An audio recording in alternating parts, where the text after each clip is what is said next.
Milí spoluobčané, vítám vás u prvního letošního dílu Videozpravodaje. Doufám, že jste konec loňského roku prožili v klidu a v pohodě a že jste tou pravou nohou vykročili do toho letošního. Mrazivé počasí nám umožňuje začít letošní rok taky pohybem, ať už vycházkami do okolí obce, anebo zde na Telnickém rybníku, který konečně zamrzl.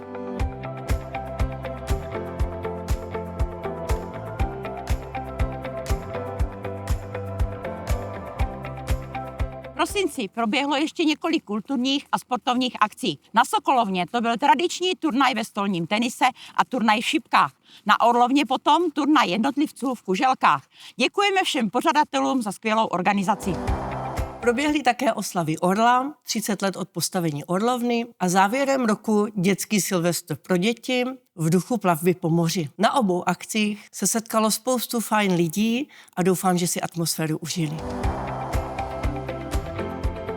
Začátkem tohoto roku, 4. ledna, proběhla již tradičně tříkrálová sbírka. Děkujeme všem štědrým dárcům, díky nimž se vybrala částka 95 113 korun. Také děkujeme dětem ze základní školy Telnice, které připravili krásná přáníčka a samozřejmě všem koledníkům, kteří se do koledy zapojili.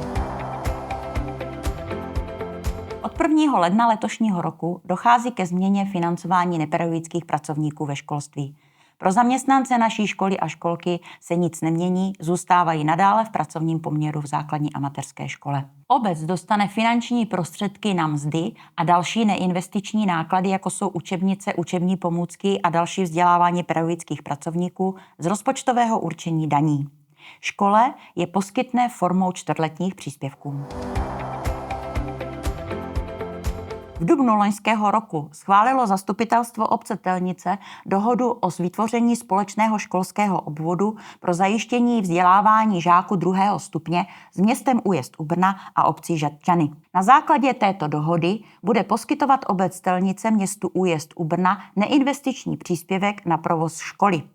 Tento příspěvek činí 10 000 korun na jednoho žáka. Pro letošní školní rok se jedná o částku 590 000 korun. Na svém prosincovém zasedání schválilo zastupitelstvo obce Telnice rozpočet na rok 2026. Příjmy jsou navrženy ve výši 55 500 000 korun, výdaje potom ve výši 99 milionů. Rozpočet je navržen jako schodkový s tím, že schodek bude dokrytý z finančních prostředků minulých let. Rozpočet zahrnuje výdaje na přípravu nebo realizaci záměrů, které najdete v plném znění schváleného rozpočtu na úřední desce. Ráda bych vás pozvala sem do sálu Telnické Sokolovny, kde proběhnou v nejbližší době 2 akce. V neděli 25.